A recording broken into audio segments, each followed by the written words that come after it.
Good morning, everyone. We are starting on time today, 9 o'clock sharp on the dot. Thank you all for being on time. So this is going to be the new normal or the new thing that we're going to do, right? Regional has decided to do. We are going to start on time at 9 a.m. or whatever time on time every training session. We are not going to start 5 minutes later. So if you have realized, last time we used to start at 9:05, 9:04 kind of thing. But right now we have already made a decision. We are going to start right on time. Okay, so thank you all for being on time. Okay, so this is my first time doing any sort of training to agents. I've only done obviously small trainings to our market center support and stuff like that. But this is my first time ever doing it on Zoom and doing it to a big number of agents, right? So yes, I'm nervous, but let's just do it, right? Okay. So the topic this morning is financial planning, how to build an effective business plan. But before I start, just give me a show of hands. How many of you actually have a business plan for your business? A financial plan for your business. How many of you actually have a financial plan of your business? You have with only 24 participants, so help me out here. This is my first time, right? Give me some response. Yeah, so if you have, you can put 1. I do the Jonathan thing. If you have, put 1. Right? How many of you agents have a business plan, financial business plan? Okay, 2. Sort of, okay, yeah. You that's in mind, right? You don't want 3 means no, is it, Jennifer? Okay, so 3 is don't know. Okay, so what we're going to cover through this morning is we are going to just go through very briefly, and I try to talk in layman term, right? Because that's probably what you guys know better, right? A bit more layman, not so technical. And I'll try to give you a perspective of what you need to do in terms of formulating a financial plan for your business. Okay, so you've got the different trainings that Regional has been doing on how to build a business, how to set your goal, how to do a target, how to do lead gen and all. And this is just a very different perspective on how you need to look at your business in terms of finances, right? It's just not in, out, it's just not got money, no money or not, that sort of thing, right? So there should be a plan at least, right? Okay. So just a brief introduction of me. My name is Lynn, and I'm normally very back end, behind the scenes thing. I have a new title now called the Regional Director of Finance and Compliance. So what I do is I look at all the finances for Regional, and I help market centers as well look at their finances. So it includes budgeting, looking at the cash flow, planning in terms of the market center finances as well. Okay, sometimes I do get calls or sit with some agents going through some of their stuff, but it's rare. I normally do it on company level.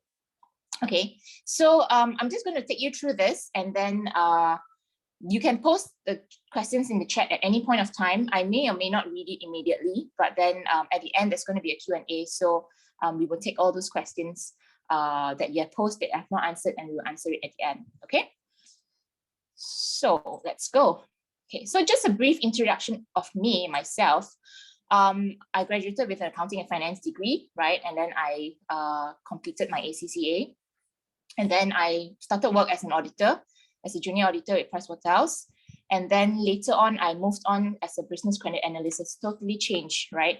In this industry as well. Totally changed, became a business credit analyst with CMB Bank. So what I did is I evaluated loans, approve or don't approve, right? Then after that, became a relationship manager with CMB Bank, right? So a lot of you know what relationship manager is. They kind of go ask, it's like a sales for loans, right? So you go out and say, oh, do you want to take a loan with me, kind of thing. But it's mainly for commercial banking, so it's companies only. And then I realized sales wasn't for me. So I did sales for about 4 years, and I realized sales is not my cup of tea. So I decided to join Whitfield as an accountant, and I've been with Whitfield for the past 6 years.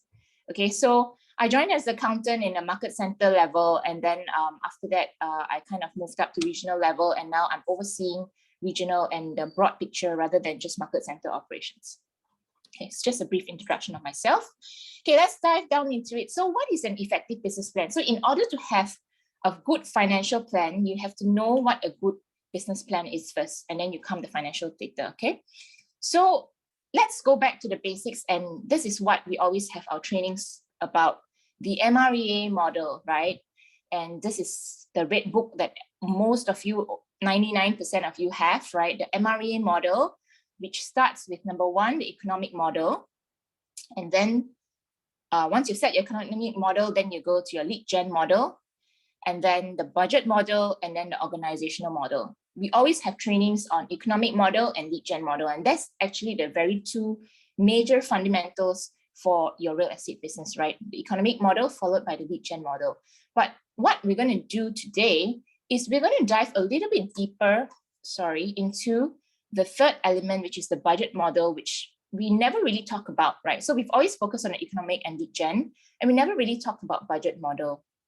Okay, so this is what we're going to do this morning. We'll talk a little bit about the budget model, okay? So what is the budget model actually? So the budget model focuses on three key areas, right? First is lead with revenue, right? Lead with revenue or lead with your income, okay? What it means is you need to make money before you can spend it, okay? But let me qualify this statement of lead with revenue, because with any business person, when you want to start a business, you need some sort of model upfront, some sort of cash reserves upfront, right? So you cannot say like, oh, I haven't got any revenue, I've never done business, a real estate business before, so I don't spend anything. It doesn't work that way. So any business you go in, you kind of need to start with some sort of capital, right? So even though it says lead with revenue, you do still need some sort of capital upfront. Just like if you were to open a shop and you want to sell, say face masks, right? Now very hing face masks, and sell face masks. You still need to put money in to buy the face mask before you can sell it. So similar to real estate business, you need to kind of have some money to put some ads, to do some spending on getting leads and your lead generation in order to kick off your real estate business, right? So when it says lead with revenue, it doesn't mean that I need to close a sale before I can spend the money. It just means that if you don't have money to do additional stuff, right? You still need money for the basics, but if you don't have money to do the additional stuff and expand the business, then you don't do it first. So for example, let me give you an example. You see some agents out there and they've hired a videographer to do a presentation and a video walkthrough of their whole house that they have already listed. And that's going to cost you like a few $100 for one video, right? Oh, that's really good. And I really want to do that as well, right? But if you haven't had the income that allows such expenditure, then don't do that first. Not don't do that, but don't do that first, right? Start with the basics of just having a normal property portal, do general advertising, probably through some Facebook campaigns. That would start the ball rolling, right? And then as you build up your business and get your commissions and money in, then you want to expand and say, okay, now I'm ready to do videography listings and all, then you can do that. So that's what it means with lead with revenue. You still have to have some basics, but don't go over with other types of expenditure. Okay, the second one is play red light, green light. Okay, this relates to your business expenditure. Okay, red light means stop, green light means go. So you need to evaluate the results of your spending, right? So with every business, there's a spending. So you will probably need to put ads. You choose the type of ads you put in. So let's say you subscribe to a portal, you do some advertisement there, you post up your listing there, you do Facebook campaigns, you do star advertisement, right? And then after 1, 2, 3 months, you evaluate to see your results. Which of all these three elements brings you the most leads?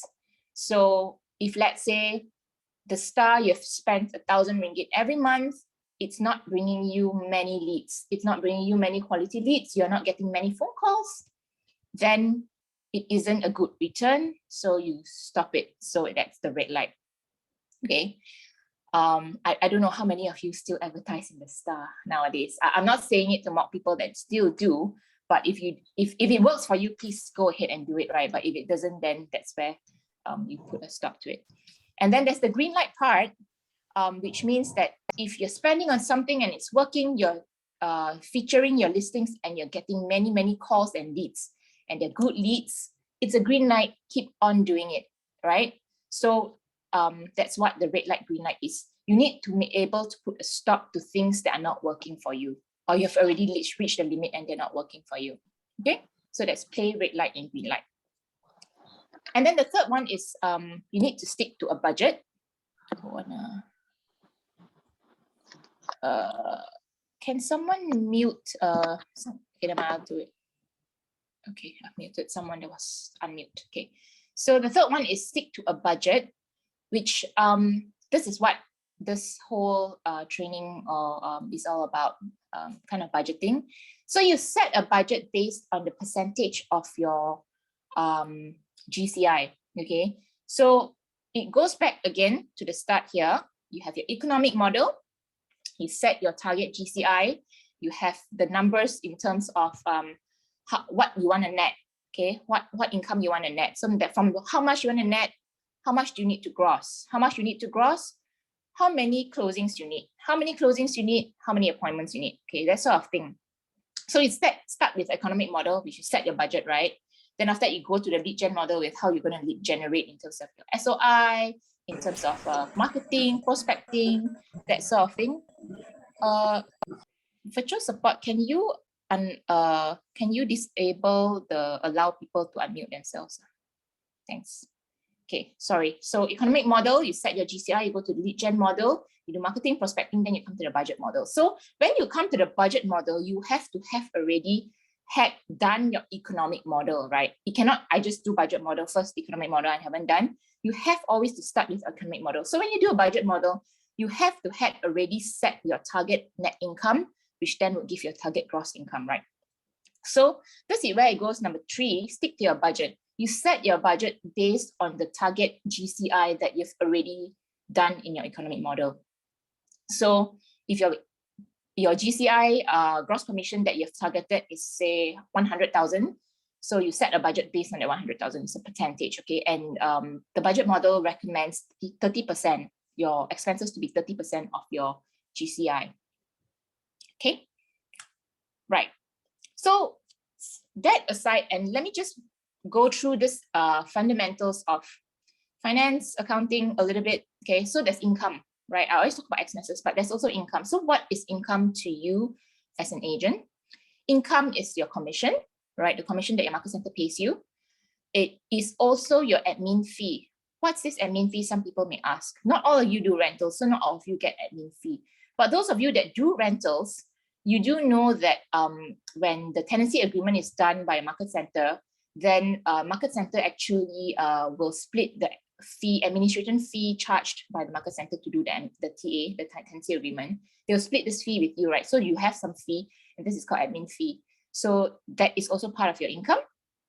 And then the third element that we have in KW is growth share. Okay, so this growth share is also part of your income, right? And basically everything that is listed in the CP58 document that is given to you. So every year you will get this document called CP58, and that will table on how much you have earned, how much the company has paid you for enlisted commission, admin fee, and then you will get a separate CP58 now for growth share, right? So everything in the CP58 is your income. Okay. Obviously, if you are a business person and you're not just doing real estate, you may have other sources of income, right? So that's your income as well. But for real estate, business commission, growth share, admin fee, this is your 3 major income. Okay. Right. So what is expense then? So there's an income, there's an expense, right? What is an expense then? So there's personal expense, which is your housing loan, right? Your house loan installment, that's your expense. Your house groceries, right? going for a holiday now that the MCO is over, and then everyone's traveling, you are going for holiday, that's your personal expense as well. And your house electricity, that's your personal expense as well. Your house utilities, that's your personal expense as well. Okay, so that's expense. But there's also the element of business expense. Okay, so you have to be very clear the expenses, especially when you're self-employed, there's personal and there's business. Okay, so business expense are stuff like advertisement, right? This is a very should be a major expense and the bulk of your expenses. Your lead generation initiatives, so whether it's an advertisement, whether it's flyers, whether it's banners, you put at the house, that's your expense. Petrol cost, petrol can be an expense too, petrol and toll or whatever traveling. And then you say, no, what? I use my own personal car. What? Why is that an expense? Yeah, petrol should be a personal expense. Petrol is a personal expense as well. Obviously, you go to places to makan or whatever, but petrol is actually also your business expense because you drive the car to the viewing and that's for your business purposes, right? So that's actually a business expense as well. Then there's tag fee. For KW Malaysia agents, you have tag fee every month. That's your business expense. And obviously your tag fee has like CRM, your tag fee has like smart plans, opportunities, all those that help you in business. So that's definitely a business expense. Then there's portal subscription, right? You may subscribe to various property portals to put up your listings, right? To get leads in. So that's a business expense. Your phone bill, you say, no, but my phone bill under my own personal name, it's my personal expense. No, your phone bill can be a business expense because you use your phone to call your leads, your contacts, your clients. So that's actually your business expense, right? Okay. And then you can say, oh, okay, how about gifts? I give my client an umbrella. How many used to give umbrellas last time? I give my client an umbrella or a notebook, right? Is that a business expense? How about I take my client for a meal? I had lunch with him. Is that a business expense? Okay, so these are business expenses too.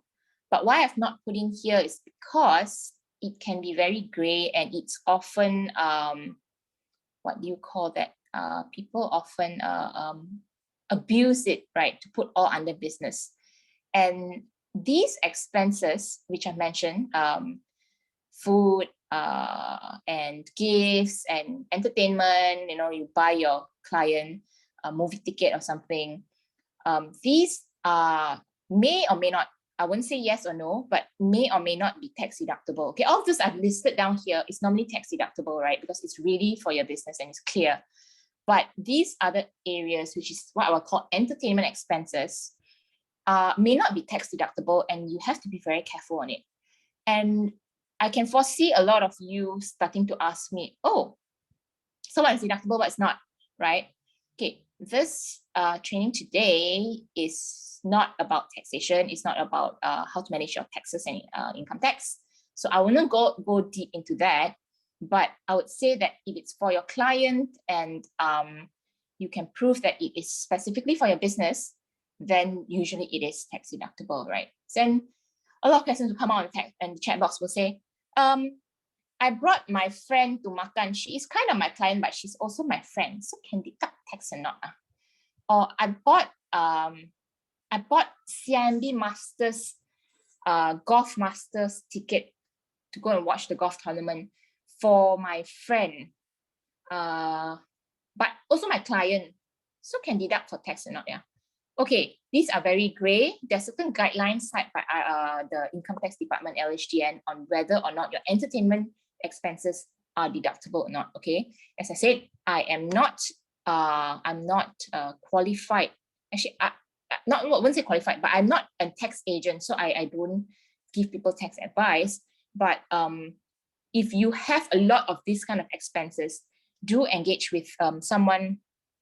Do engage with someone from a tax agent or a person to kind of give advice to you if you have a lot of these kind of expenses, right? If you are unsure, right, it's gray, stuff like gifts, entertainment, food, it's very gray. What I would suggest to you is don't deduct it, right? Because the penalties is high, right? If you are audited, don't use it to deduct, right? But things that are very clear cut, go ahead and deduct and declare as your business expense. Things that are gray, don't. Okay, so just gonna put it there first. All right. Okay. So let's go into say now. Okay, I've already known what an income and expense is. I know that I need to set a budget, right, based on the budget model. So how do I actually set a budget? Okay, so let's see how many participants we have now. We have 70. Just now we had 24. We have 70. Okay, so the first question I asked just now with this 24 audience today was, how many of you have financial business plan? Okay, which I think only like 2 or 3 have. So now out of the 70 of you here, how many of you actually have a budget for your business? If you have a budget for your business, press 1. Okay, if you have a budget for your business, press 1. Okay, Ashlyn has a budget. Anyone else has a budget? Okay, Susan. Okay, more of you have a budget. Okay, that's a start for a financial plan. That's a very good start for a financial plan, right? Okay, so for those of you that don't know or don't have a budget, or maybe have a budget but not sure whether it's correct or not, right? Let me just go through with you how to set a budget for your business. And it doesn't need to be a real estate business. It can be any business. Any business still needs a budget. But when I talk to you and I go through this, how to set a budget, it is tailored mainly for real estate agents. Okay, so the first thing you need to do, and it's actually fundamental. So some of you would have already done a budget. You may say, I've already done this. I know this, right? But let's just walk through with for those who have not done it before and don't know what it is. Okay. So identify your type of expense. So the first thing you do is you need to identify whether it's a recurring expense or it's a one-off expense. Recurring expense means every month or every other month, you would actually incur such expenses. And then there's one-off expense, which maybe once a year or not even once a year, maybe 5 years once in a blue moon, you will actually spend on this, right? So we want to focus on the recurring expense. The one-off expense is mainly stuff that you do when you already have the revenue in, right? So the lead revenue for your budget model, the number one lead revenue, it's mainly for your one-off spendings, like a laptop, like a camera, like a fixed asset thing, like a video, like a drone, to go and take videos of the house you want to market. Okay, those are one-off expenses. Lead revenue comes in later. What we want to focus on is your recurring expenses for the month. Okay, so it's your petrol, toll, your traveling expenses. If you take Grab, you don't drive, then that's your Grab as well. Your tag fee, your Facebook campaigns, your feature credits, your phone bill, and if you're already applying the organizational model, then it's a salary or wages for your PA or your admin person. Okay, so recurring and one-off. Recurring is what you do every month. That's what we're focusing on now. So after we've done that, we need to determine the amount, right? So we say, okay, I have all these expenses, right? And they're recurring every month. I sure need to pay some of these expenses. So what you need to do is now you need to determine how much you're going to pay for these expenses. Okay, so first we need to do is the total amount of your expenses, and that's based on the budget model, 30% of your set GCI. Okay, so you've already set your GCI, and then you say, okay, after your GCI, 30% we will carve out and set it as the expenses that we're allowed to spend this month. Okay, right, so you've set that. Second part is out of this 30% that was set out. So let's say I have 100,000 is my GCI, 30% is 30,000. Out of this 30,000, how much should I allocate it in terms of different criteria, different allocations? So someone's on unmute. Okay. Back. Wait, I'm just gonna, okay, never mind. All right, so where was I? Yeah, set an allocation for each type of expense. So if it's a lead gen expense, you normally want to allocate more towards that because that's the bread and butter of your business, right? That's where you actually get the business in, right? So based on some suggestions in the budget model as well, your lead gen should be around 10% of your GCI, at least 10% of your GCI. And then if it's salaries, then it's about 10 to 12% as well, because salaries normally take a bigger chunk. But that's only if you do the organization model, right? If you want to scale up and expand and have a team and such, so you need a person assisting you in terms of admin. But if you're only doing it by yourself, you're starting out, let's just start with lead gen and then others. And others are stuff like a phone bill, others are stuff like your travel, that sort of thing. Okay, so lead gen is the main one, followed by salaries as well if you have an organization model, and then there's the young line that comes in. Okay, so you need to set allocation for them.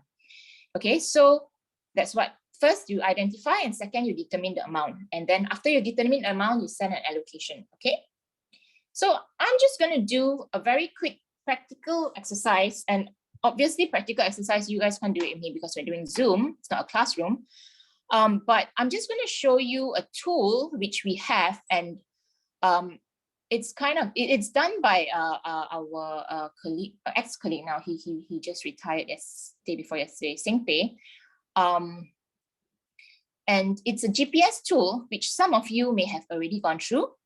Okay, but so some of you have done the GPS and done your CGI calculator and already set the target for 2022, right? But some of you haven't, and that's fine. You just need to work through it. But some of you have not seen this sheet yet, which we crafted out. So it's a GPS tool with a CGI calculator, and then it also has the budget and financial element to it. Okay, so some of you may have had this training, but it's pretty new, so I don't think many of you have seen it before. But this tool is not just a CGI calculator and GPS, but it flows then to the budget model as well. Okay, and I'm just going to show you here how to use it briefly, and how to set a budget using this. Okay, so I'm just going to use this tool. If you have a separate Excel sheet that you do your budget on, by all means use it, right? If you think that this tool may work for you, you can request it from your market center. They have it and they'll send it to you, right? Okay, so let's go. Okay, so briefly, how to set your monthly budget. Okay, first you need to, what you said just now, list the expenses that you have. So let's start with the lead gen because that's the most important. So lead gen, what do you do for lead gen? Campaigns, right? Because we're all in command, we all have command. So we all do it through campaigns. Cost per lead is lower. Okay. What else do? You have your portal subscription, right? I won't specify which portal, right? So you may have more than one portals, right? So you have portal subscription. One starts with I, portal subscription that starts with, say, P, okay? So you may have more than one portal subscription, and it's fine, okay? So your portal subscription, this is a little bit more tricky, right?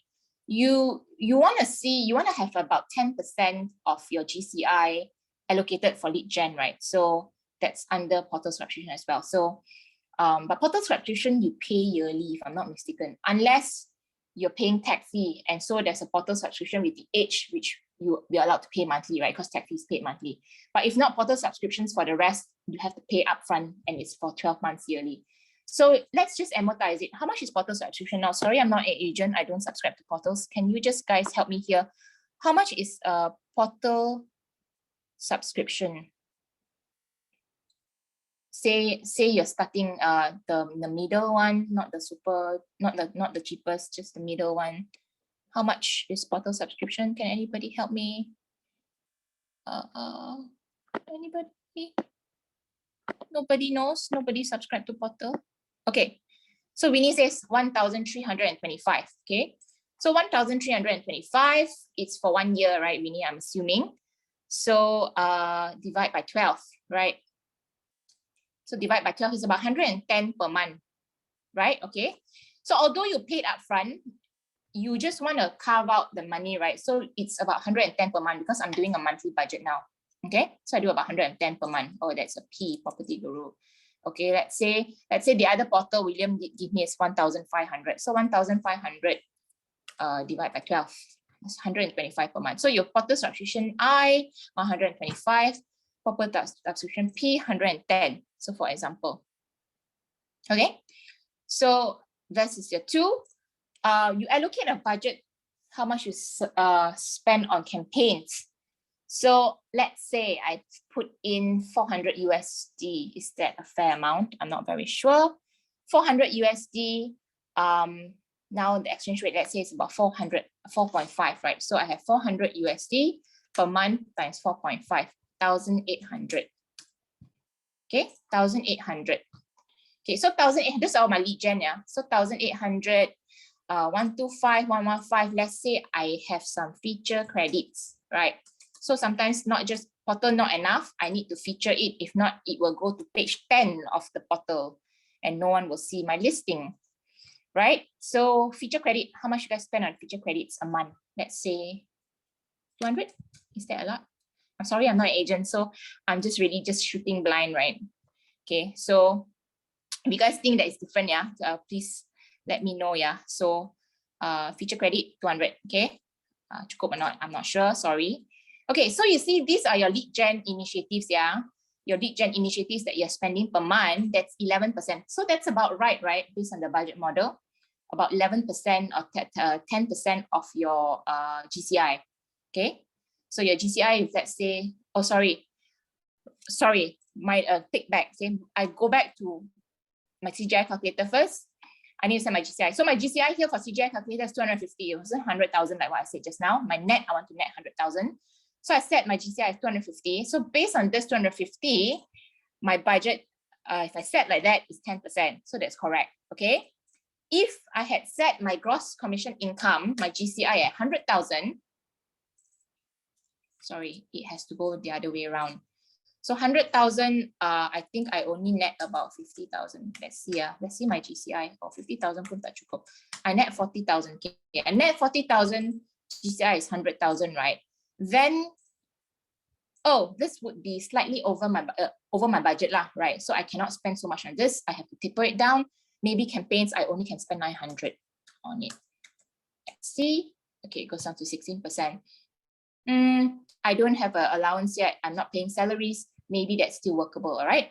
So as I said, it has to be based on your CGI calculator, the GCI that you've set already. Okay, right? So if I set a GCI of 100,000, that means I net 40,000, right? Net 40,000 means that every month, technically, I only earn 3,000 ringgit. Would that be enough, right? If I have an expense of 30%, okay? So you may argue like cost of sales, what is cost of sales? Cost of sales is actually your split with the market center, right? Because the professional fee that you get in gross is 100,000. Technically, I earn 80%, I give market center 20%, right? But then if I'm a capper, then I will split market center 90%. So this cost of sales will go down. Then you say cost of sales, but 20% only, you give market center. Why got 30% now? Sometimes you give referral fee that may come into your cost of sales. So we've just factored that in. But if you're doing tailored to yourself, you may reduce then to 25%. Let's say you say, oh, I don't really give referral fee. Only 50% of my closings, I give referral fee. Or I don't give referral fee at all. All is mine. Then you can move it down to 20%. Then here goes up to 50%. Then you net more lah. Okay. So, but just for the sake of this purpose, I am leaving it at 40%, 40, 30, 30. Okay, did I just confuse you in terms of going back to the CGI calculator? I'm so sorry. How many of you need me to repeat it? Repeat?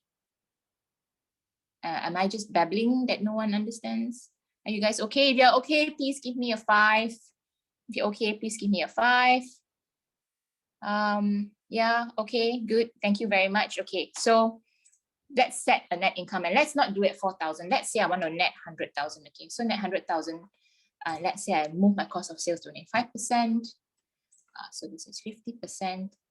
That means my GCI I need to do is 200,000. Okay. So let's say we think big, we aim high. All right. So net income 200,000 is my gross commission income target. Let's go back to budget. Based on that budget, I can set my campaigns at say 1,005. Right. So it's about 12%. It's just about there. It's fine. Okay. So this tool also also lets you know that, okay, based on your budget, you have 5,000 ringgit to spend every month. You have 5,000 ringgit to spend every month for all your activities. Now do the allocation, okay? So this is your lead gen. Any other lead gen that you need to do? I'm not sure. If you have, put it down. Okay, so let's say you have some other thing which I don't know what you do. Let's say you do Google ads. Like I really don't know what other agents do, right? Besides this bread and butter. So let's say you do Google ads and you actually spend 700 ringgit on it. It's kind of starting to be over your budget, right? So you may consider, and then you may apply the red light, green light part, right?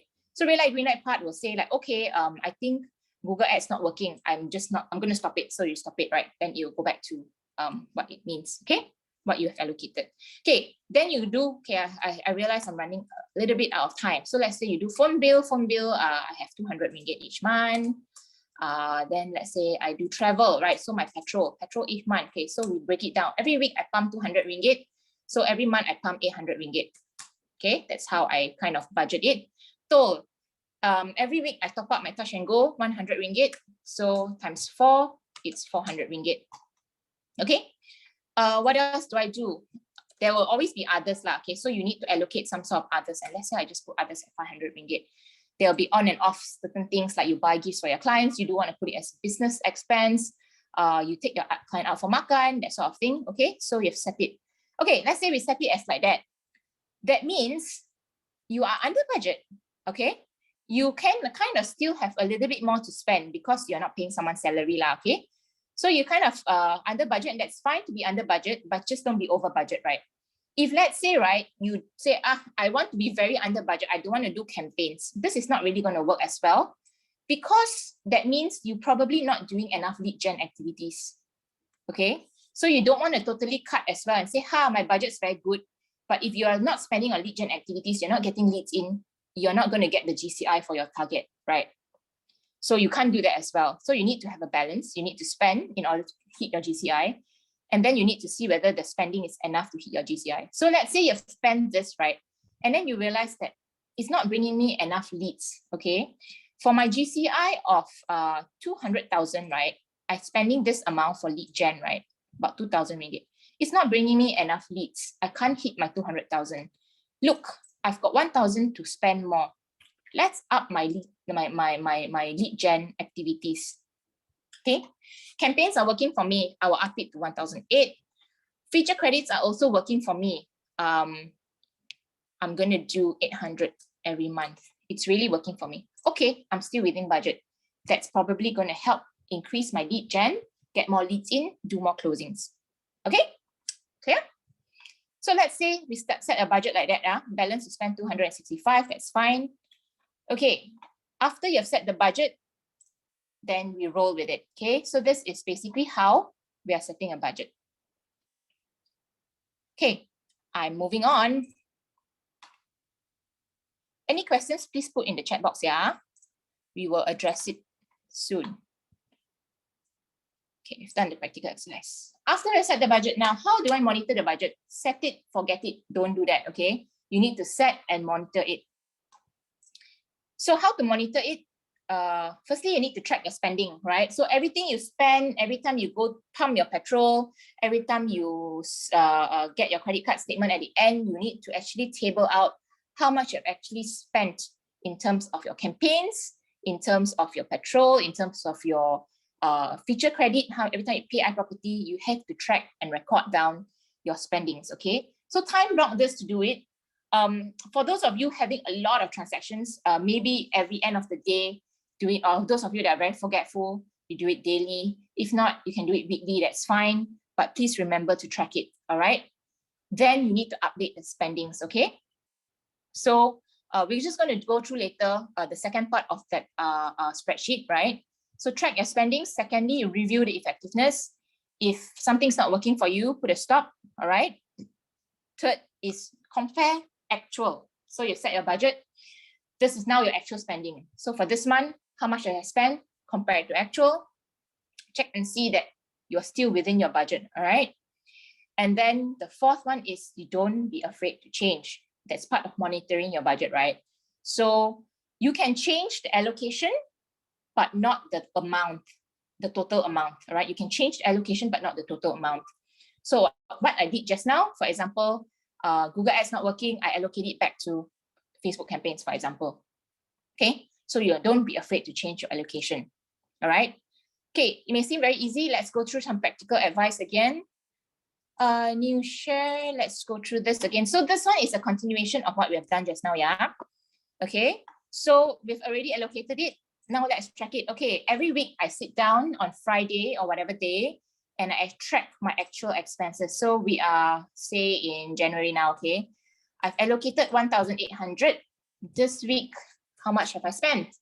I spent 300 only, okay? So I'm still within budget, right? And then next week, I sit down again. I always use a formula, so I plus, next week I spend 500. And then the third week, I sit down again, I spend 600. Okay, and the fourth week, I went on holiday, I spent 0, right? So total I spent is 1,400 ringgit. I'm within my budget of 400 ringgit. Okay, I have still 400 ringgit surplus. And that's fine, yeah, you're within your budget. Okay, so I will do this every week, and then every week you will have a total figure. And for this training purposes, practical advice, I'm just going to go through very fast.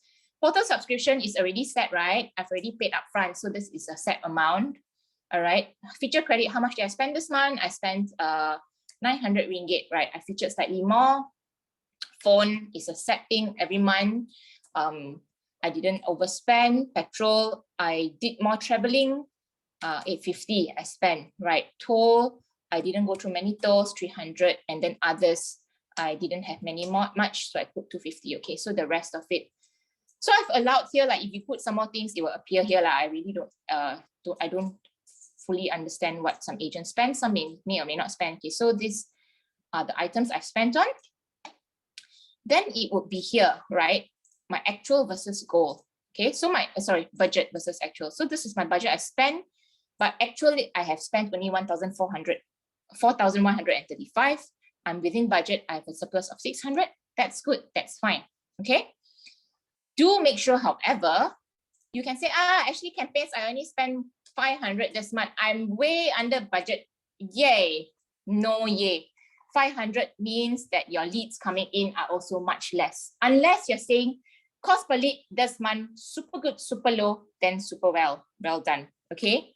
If not, if you're not spending your budget, chances are you're not getting the leads in that you actually require to hit your GCI. Okay. So as a accounting perspective, you always say that, I'm totally under budget. I'm very good. Chances are no, you are not hitting your targets because what you're spending on is not generating enough revenue for you. Okay. So remember that, yeah. Don't spend doesn't mean very good. Don't spend sometimes can mean no money coming in. Okay. It's an investment. It's a return on investment thing. All right. Okay. So I've done for January. Great. I'm under budget for 500 ringgit. Let me do it for February. So just very close, every week you do lah, okay? But just for this purpose, I'm going it very fast. Campaigns, I did 200. Portal subscription is the same every month. Feature credits.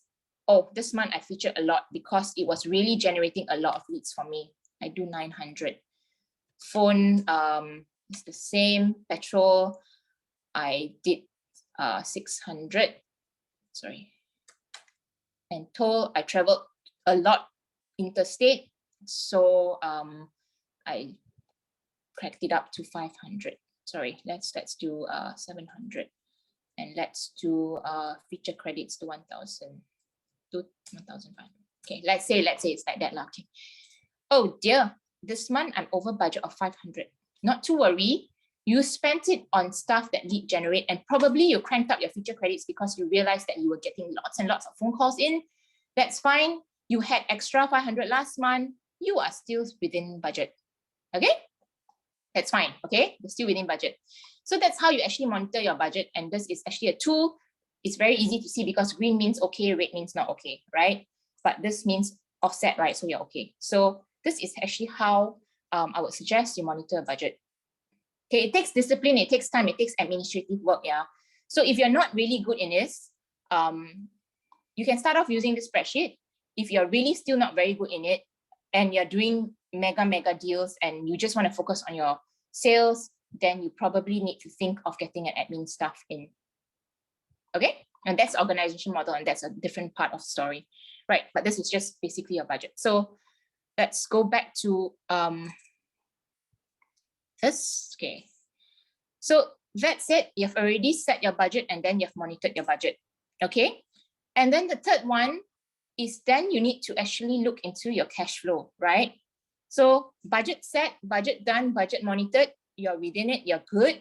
Now you actually need to look into your cash flow. Cash flow is very different from budget, yeah?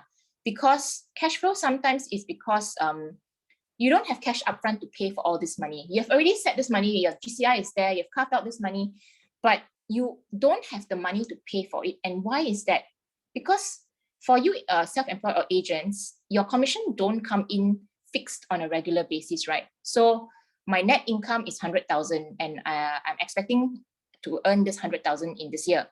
But not this 100,000 may not come in the beginning, right? It may come in the middle or at the end. So how do I actually manage cash flow, right? Because in the beginning, no commission come in. How am I going to pay for all these expenses? Okay, firstly, you got to track and record the cash flow. That means money in, money out, you got to track. Okay. Secondly, this is very important for self-employed and business people. You need to ensure that you have at least 3 months of cash reserves. So just now the budget we set at 5,000 ringgit per month. You need to ensure you at least have 5 times 3, about 15,000, I would say, or maybe slightly less. That's fine. Cash reserves, because sometimes 3 months you don't have commission coming in. No, you need to ensure that you have these reserves saved up, right? Because you close, you don't immediately collect. You close, you need to wait for signing SPA, and all those may take up to 3 months. Then only you can collect. So you need to ensure that you have this cash buffer, all right? And then the third thing is, in order to manage your cash flow, even personally, you need to pay yourself a salary, okay? I've said salary like that because technically you're the business owner. Whatever profit actually belongs to you, and that's your salary. But to avoid overspending, you need to actually carve out that part as the profit as your salary. Okay, what do I mean when I say that? Okay, let's go back to the spreadsheet. Okay, so if this is all fine and dandy, right? We go back to this. So this net income, right, is the amount you expect to earn lah. So basically, this is your net earnings per month. Technically, if you're salaried or if you're employed, it means that in the whole year, I will earn 100,000, right? So if you're salaried and every month you get a fixed salary, right? That means every month I earn 8,000 ringgit, for example. Okay, I hope this makes sense to you. But for self-employed people, it just means one whole year I'm expecting to earn 100,000 ringgit, right?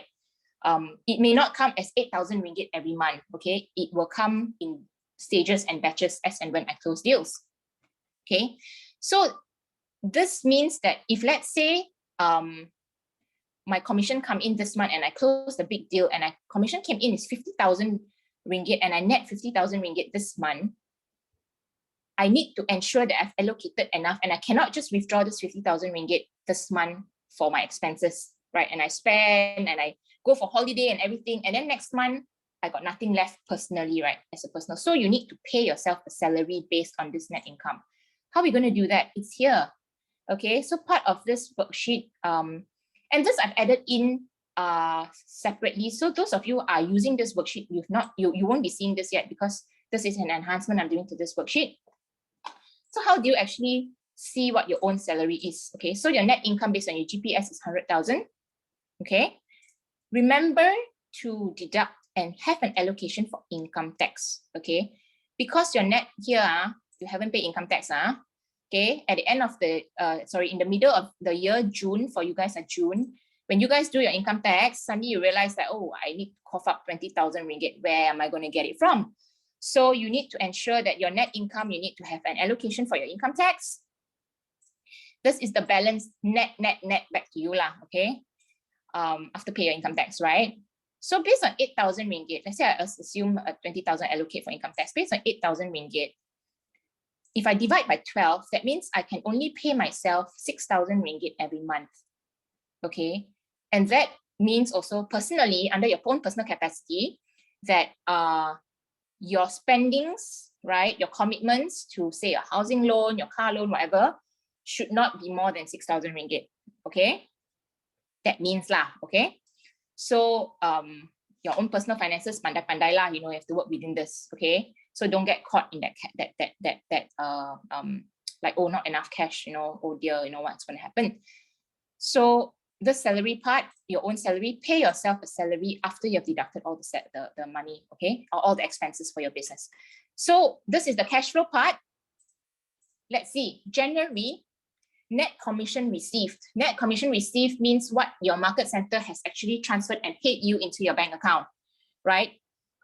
It's not your net income, it's just your net commission received from your market center. So let's say I close the deal this month, my net commission received is 1,500, 15,000 ringgit, all right? So 15,000 ringgit, did I buy any one-off expenses? That's where your one-off expenses come in here, okay? So your portal subscription, yes, you have paid your portal subscription. You have paid this month. How much did I pay? I paid 1,500 ringgit. January, I started the month. I had to pay 1,500 ringgit upfront. I didn't do Metapod. Okay, so I'm still cash positive of 9,000 ringgit because commission came in, ma. I'm good, ma, right? Okay.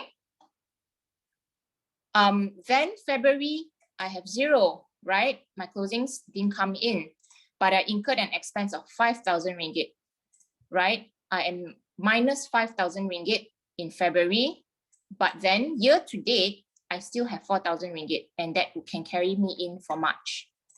Okay, so this is actually how you monitor your cash flow. So March, I did a small rental. I only got 2,500 ringgit. Let's say my March lah. Let's say my March operating expenses was 3,500 ringgit. Let's say lah. Okay, so 3,500 ringgit here. I'm negative 1,000, but it's fine. I still have a cash surplus of 3,000 overall. I hope this makes sense to you guys. Yeah, okay. So let's say March, I decide I want to purchase laptop, okay? Because my laptop's really old. Laptop, let's say I buy a Mac, it's 5,000 bucks. I am deficit of 2,000 ringgit here. Maybe not such a good idea to buy my MacBook here in March. I shall wait, because I lead with revenue and income, right? I shall wait until say May, June, or whatever, when my bigger deals come in, then I spend on my laptop or my new MacBook. Does that make sense? Is everyone still with me? Are we good? Are we okay? Okay, so this is the way you manage your cash flow, right? And at the end here, right, you see 9,000 ringgit, you pay yourself 6,000 ringgit as your salary. Come here, you cannot, technically, you cannot pay yourself a salary yet. But if you have some cash reserves, you can still use it from previous, right? So you still have some cash reserves, you still can use it. And that's why I say you need to pay yourself a salary, because let's say you get 30,000 here, okay, and you didn't pay yourself a salary, right? And you see 24,000, wow, I have such a profit this month. I am going to buy a car, and I have so much money, and I have so many closings coming in. I know they're coming in soon. I'm going to buy a car, and my car is going to cost me 5,000 ringgit every month to service the loan. Fantastic. I've got 24,000 ringgit, 5,000 a month. That's fine. But you realize actually your target net income per month, per year is only 100,000 ringgit. You won't be able to service your loan 5,000 a month, right? Because technically you're only drawing a salary of 6,000 a month. So you need to rethink that, and maybe your car can come next year when you decide to net, say 300,000. Then you can buy a car or something like that lah. Okay? Does that make sense in terms of your personal cash flow as well, right? Because what we realize is we really get caught up. When the money comes in, we spend. Next month, no commission, and next month, only a small rental, still April, oh dear, there's some case, some issue with the SPA signing. I cannot get my money yet, right? Although I've already closed a huge deal. I'm cash deficit. I am in trouble.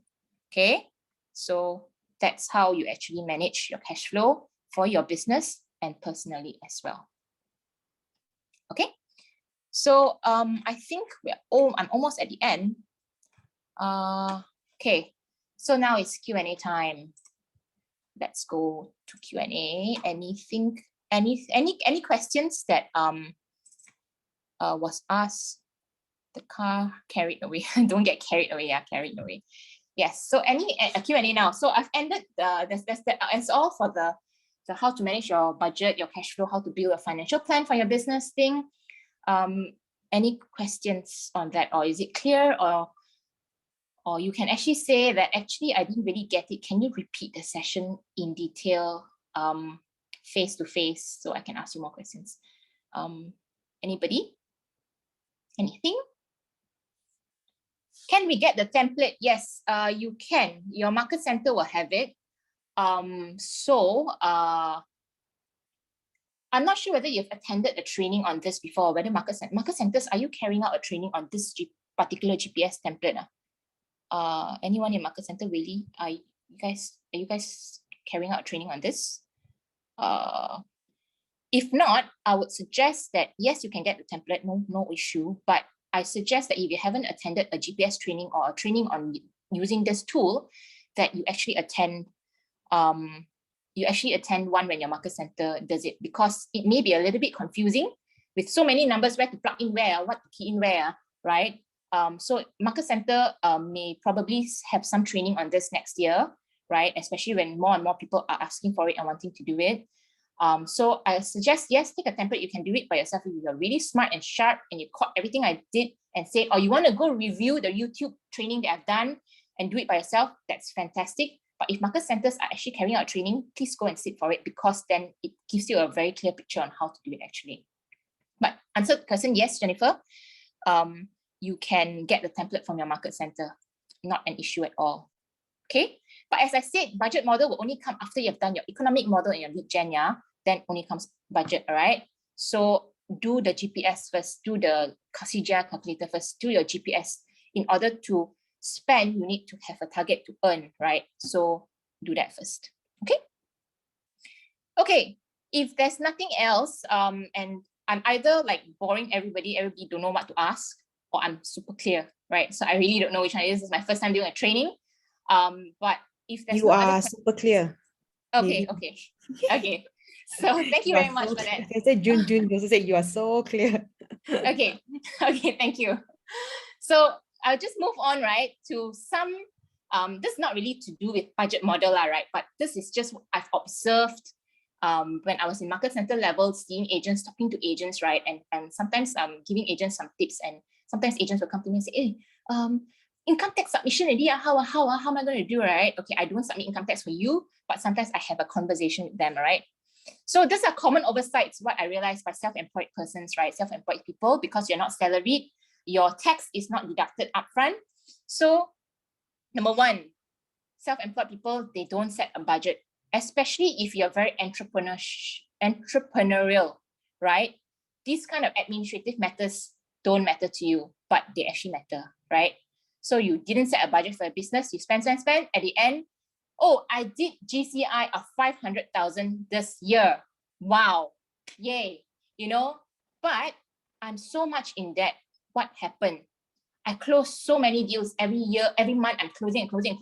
My GCI for this year is 500,000, but I'm such in debt. I don't have any cash flow. I'm so poor. What happened? Okay, so that's not setting a budget for your business, right? Number two, not differentiating business expenses from personal expenses, right? So everything comes to you, all commission comes to you, spend. Which is business, which is personal. How much? So John will then sit down with you, right? If you're a slightly higher producing agent, how much do you spend this? How much do you spend this month on your business? Oh, I'm not sure. I'm not sure. Yeah, because you just spend, right? You didn't categorize this is business or is this personal. Okay, so that's number two. Number three, not monitoring the budget and cash flow for your business, right? So you may be overspending. You already set a budget, right? Fair and dandy. You did not monitor it. Still over budget. Back to the first part, is as good as not setting a budget for your business, right? Or you didn't monitor your cash flow. Okay, suddenly you realize commission didn't come in for 3 months, 4 months. You are in debt. You couldn't pay your car loan installment. You couldn't pay a house installment. Why? Because you didn't manage the cash flow wisely. Okay. Number four, spending on non-wealth generating items. Okay, I'm not saying that you cannot you cannot treat yourself. I'm not saying that you cannot buy nice things for yourself, right? I'm not saying that. Okay, I'm just saying that when you monitor your cash flow and budget, you can kind of predict, okay, I've closed the deal now, SPA is signing next month, commission could be coming only in, commission could be only coming in next month, all right? So this month, I don't spend first, right? So lead with revenue, yeah, make sure the money comes in first, okay? Yeah, so that's spending on non-wealth generating items. By the way, non-wealth generating items are stuff like car, okay? Car takes you from A to B, yeah, that's fine. It helps you in your business. But buying a very expensive car, that's non-wealth generating items, okay? So this number 4 also relates to your retirement plan, yeah? So if you decide to buy stuff like luxurious cars now, you are spending the money now, which you have now, but then you are also not saving for the future when you want to retire from real estate. So some of them, some people said, I cannot retire because I don't have enough savings, right? So my suggestions would be stuff like putting your extra income or money, allocating some to, say, a PRS, a private retirement scheme, for example, buying insurance, investing in houses, investing in assets like houses, right? Or even, I think KWSP has stuff like sasaran. You can actually contribute your own EPF. That means you, your own self, do your own contribution. That's possible. Company cannot contribute for you because technically you are not employed under company, but you can do your own contribution. So there's stuff like sasaran, you go to the EPF website, you'll be able to see, you can actually allocate there and contribute there by yourself. Okay, so that you have your own EPF lah, right? And then number 5, people always get caught not setting aside money for income tax, okay? Remember, this is very important. The taxman will come knocking on your door, right? Number 6, not keeping documentation. Yeah, this one. I have tabled and recorded all my expenses beautifully in the very nice Excel spreadsheet and template that was given by the market center. Perfect, very nice, on budget, cash flows perfect, but I didn't keep any receipts at all. Commission slip still okay lah. You can call your market center support. Please lah. Last year commission slip, can you print off for me again? Okay, they are very nice to do it for you, right? But receipts, sorry, cannot cough up for you, right? Gone means gone. Okay. So receipts, very, very important, or invoices that people give, you buy things and people give you iProperty. If should you receive an invoice for your featured credits, if you have lost it or you deleted that email because now comes in soft copy, right? Sorry, bye-bye, gone. Cannot claim income tax anymore. You pay very high income tax. Okay. Okay. So commission slips, receipts, all documentations, please keep properly, right? Okay. Another tip, yeah. Receipts, sometimes, especially petrol, yeah, it comes what we call hot stamping, hot laminated stamping.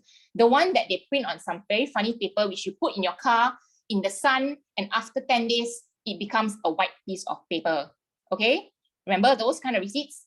Those receipts, please take a copy of it, make a photocopy or take a photo of it, like scan it properly and keep it nicely, because those are going to become white pieces of paper if not kept properly. All right, remember, yeah, those kind, even food, yeah, even food and beverage, sometimes restaurants, they use that kind of printing, yeah.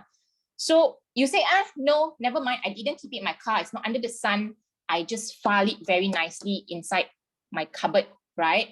Okay, remember, you need to keep your documents for 7 years, all right? That's where income tax will claw back, they can claw back 7 years.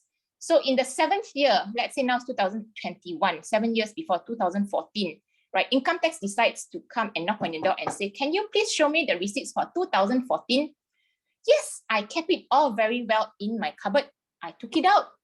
You have shown income tax white blank pieces of paper, and they will question you. These are not receipts, these are only blank pieces of paper. So yes, please keep a copy of it. Make a copy of the receipts, keep it properly, yeah, because these are going to be white blank pieces of paper. Lynn's contact, okay. You can email me or you can work chat me. That's absolutely fantastic. Okay. Okay. So that's the common mistakes or common oversights of self-employed people. Now, tips to manage your finances. Okay. Number 1, have a separate bank account for your business. Okay. So personal account, for personal expenses, business account. Have two separate accounts. Just a pro tip, or rather something just personal from me, open from different bank lah, okay? You can open two of the account from the same bank. That's not a problem, right? One current, one savings, okay? That's fine. But very confusing. So actually this CIMB bank or this RHB bank is my personal or my business? Oh, actually the savings is my personal. Current account, my business. Which account number? Okay, please don't do that. You're really confusing yourself, right? So let's say personal account, I open public bank. Business account, I open CIMB bank, RHB bank, whatever bank. It doesn't matter. All banks same, but have separate banks and have separate bank account, okay? So when the commission comes into your business account, you pay all the expenses of your advertisement, whatever, from your business account. Then I said pay yourself a salary, right? From your business account, pay yourself a salary to your personal account, okay? So this is how you should separate your bank accounts. It's then clear in terms of your business account, money running short. Oh, what do I do? Personal account, oh, a lot of money, I did a lot of savings, lend some money to your business account, yeah? Keep track of that, okay? But don't everything in one, right? So at the end of the day, you just know I got no money, but you don't know I got no money. Is it because I spent too much on business? Is it because I spent too much on personal? I don't know. I just know my bank account kosong, right? So have two separate bank account, right? Not very hard to do. Just need to go to the bank, okay? Number two, keep all receipts and records. As I said just now, documents need to be kept for 7 years, and business expenses can be tax deductible. So your IPROP receipts, your tax fee, right? Tax fee, you can ask Market Center to issue you receipts, stuff like that, right? Please keep it properly, right? By the way, tax fee, and all Market Center expenses, right? Market Center will issue you a list of expenses every year when they give you a CP58, okay? They should be doing it lah, and I think they are doing it lah. They're very good, right? So yeah, don't worry so much about monthly, like every month you're going to ask for receipt for tax fee. Every end of the year when they give you a CP58, they will also give you a list of expenses that you can use as a like your document for income tax lah, okay? So that's that. Business expenses, keep records. Don't deduct things that you're not sure whether you can deduct or not, right? Okay, number 3, set aside money for income tax, okay? That's what I mentioned before. I mentioned a lot of times, on and off, yeah, income tax do write to the company, yeah, and say, please provide the CP58 document for this agent, okay? We know this agent going to be investigated already. Okay lah, not to scare you lah, right? But they're probably just going through the records of this agent. So what Market Center does, and Market Center is normally very nice, Market Center will tell the agent, hello agent, taxman has asked me for your CP58, please get ready. Okay, so don't need to be scared, right? If you have already documented everything very nicely, then just get ready for a letter from income tax to say, please provide me documents. Income tax will not like spring a surprise of you lah, okay? They will normally say, you have 14 days in order to give me your documents. So please prepare it, kind of thing, okay? So don't be scared, just set aside money, pay your taxes, and you'll be fine. Okay, that's the end of my, yeah, okay, so just ending with this, build a business worth owning, okay? And think of yourself as a business owner, not a salesperson, all right? So you are a business owner, you need to keep track of stuff like expenses as well, not just the sales part, very, very important sales part, but this other element not to be forgotten. Okay, all right, I see a few questions here. Someone asked for my email address. That's fine. You can email me. You can work chat me. Can use credit card statement instead of keeping receipts. If you have really no other choice, Emily, then you can see whether the nice tax person would or next tax officer would accept it or not. But there is a chance they may not accept your credit card statement, because credit card statement is not very detailed. Credit card statement will just say like payment, and then sometimes it's just the name of the company, right? And they don't know you're paying for what, right? You could be paying for a banner, right? But you did it for your child's birthday party, right? And it comes up in your credit card statement of whatever printing or whatever. And so that's not very clear to the tax officer, so they may not accept it, right? If you really no choice, like you really already last year, you already lost a receipt, then you can use that and say, tax officer, please, actually I got spend this money, what, maybe plead your case, yes, but I wouldn't suggest that as a normal practice. Okay, do I need to register a company account number to deduct expenses? No, you don't need, because when you guys are declaring your income tax, it is under self-employed one, yeah. So you have an element there.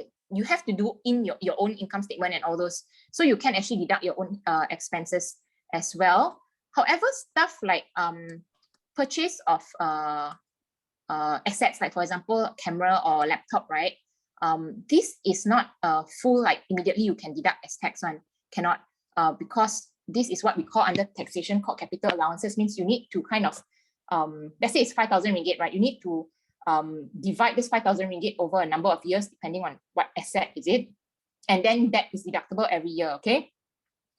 So this is very technical accounting taxation, which I am not training you all today. And I don't plan to train you all today on this also, because you probably need a little bit of background of accounting. It's quite tedious. And so if you are doing stuff that has a lot of expenses and that, I suggest that you actually hire a tax consultant to actually help you through it.